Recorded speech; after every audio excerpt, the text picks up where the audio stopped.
Imagine the world you know no longer exists. Pharmacies are empty, ambulances have stopped running, and there's no way to contact a doctor.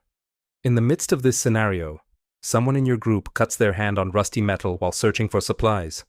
At first it seems like a minor wound, barely a red line. But 24 hours later, the area is hot, swollen, and throbbing with pain. By the second day, red streaks appear, running up the forearm. It's at that precise moment you discover the most terrifying truth.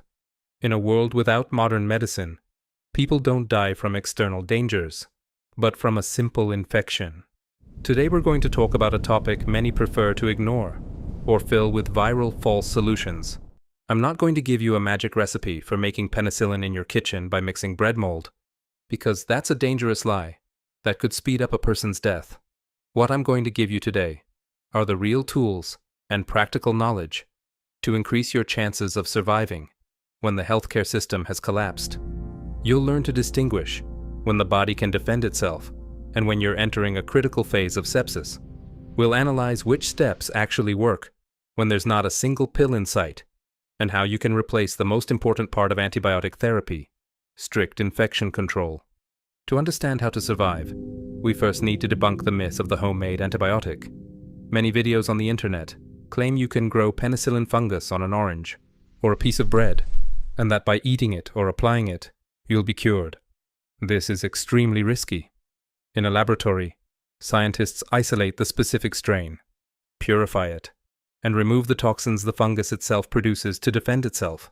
If you try this at home, you'll most likely be introducing a mixture of bacteria and mycotoxins that will cause liver failure or a deadly allergic reaction before even touching the infection.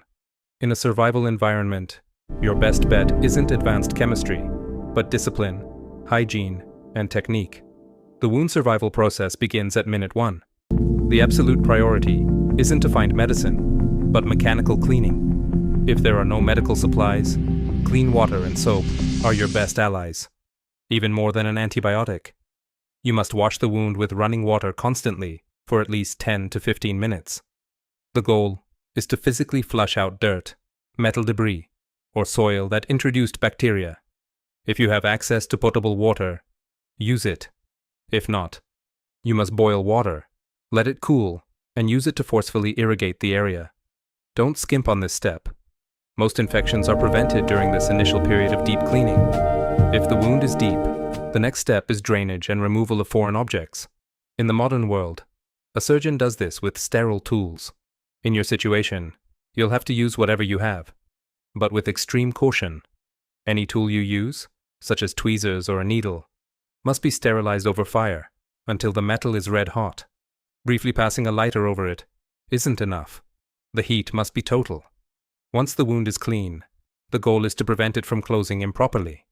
If a deep wound closes on the outside, while remaining dirty inside, it creates an oxygen-free environment where the most dangerous bacteria multiply rapidly. It's better to leave a wound open and protect it with clean cloth than to stitch it up crudely and trap the infection inside. Let's talk now about natural substitutes and barrier techniques. If you don't have commercial disinfectants, you can turn to items with proven antiseptic properties. Honey is one of the most valuable resources in a world without medicine. Pure honey, especially if unprocessed, creates an osmotic barrier that prevents bacterial growth and keeps the wound moist to facilitate healing. Another resource is common sugar. If you fill an open wound with sugar, it absorbs the moisture bacteria need to survive, acting similarly to honey. Garlic also contains allicin, a compound with antimicrobial properties, but it must be used with caution because it can burn healthy tissue if applied directly for prolonged periods. A critical factor most people forget is temperature control and patient hydration.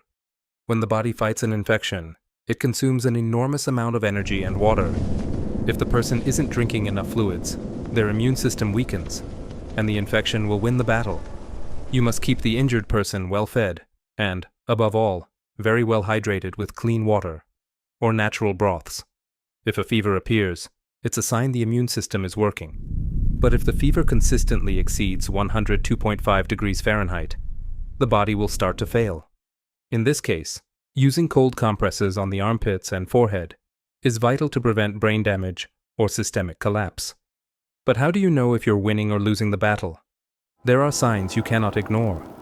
Redness spreading in streaks toward the heart is a sign the infection has entered the lymphatic system. If the patient starts feeling confused, has severe chills, or their heart rate spikes without exertion, it's very likely they are entering sepsis. In a world without hospitals, sepsis is an almost certain death sentence. But even then, there is a last resort: total immobilization of the affected limb. By keeping the wounded area still, and if possible, slightly elevated, you reduce the blood and lymph flow, carrying toxins to the rest of the body, giving the local defenses a little more time to act. Discipline is what separates survivors from victims. You must establish a wound checking protocol every 6 to 8 hours. Change the cloths covering the wound. If you don't have sterile gauze, use cotton cloths that have been boiled and dried in the sun. The sun is a powerful natural disinfectant, thanks to ultraviolet rays. Never reuse a bandage without boiling it first for at least 20 minutes. Now, the hygiene of the person treating the wound is equally important. Wash your hands with soap or even wood ash, which has alkaline properties that help eliminate pathogens. Now, let's talk about what you might actually find in a post-collapse environment that could replace industrial antibiotics. Many animal first aid kits contain antibiotics that are chemically identical to those for humans. In life or death situations, knowing the dosages and types of veterinary medications can make the difference. However, this requires prior knowledge you should acquire now, before you need to use it. It's not something you should improvise on the fly. In summary, surviving an infection without modern medicine isn't about finding a magic plant or manufacturing complex chemicals in a garage. It's about mastering 4 pillars: immediate and thorough mechanical cleaning, isolating the wound with natural barriers like honey or sugar, aggressive patient hydration, and obsessive hygiene in the care environment. The human body is incredibly resilient and has evolved over millions of years to fight bacteria.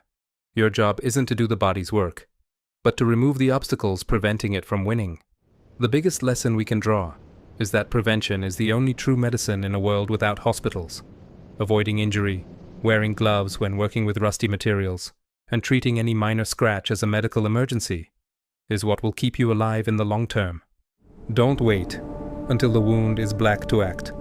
Time is the scarcest resource you have. Time is your most If you consider scarce this resource. knowledge vital for your preparation Use it wisely. and that of your group, don't forget to subscribe to the channel and hit the notification bell for more realistic survival guides.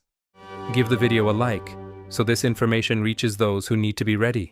Leave us a comment telling us, what item do you have in your pantry today that could be used to treat a wound in an emergency? I'll be reading your contributions for our next analysis. See you in the next video. Stay safe and be ready.